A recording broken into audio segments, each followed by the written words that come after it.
কত বড় মাছ মাশাআল্লাহ। এটারে গোশতে আছে কি দিয়ে? সোপা দিয়ে। এটা দিয়ে গইসা পর সাদা বানাই লাবি?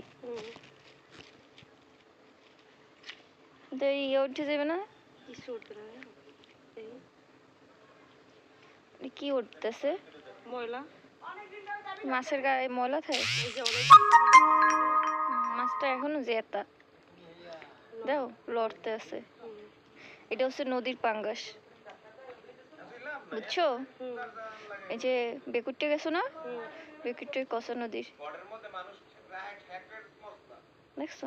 এটা একবার সাদা হয়ে যাবে, একবারে সাদা। এটা একেবারে ভিতরে যায়। হ্যাঁ।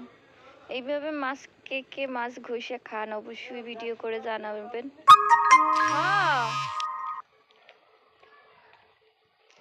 দেখো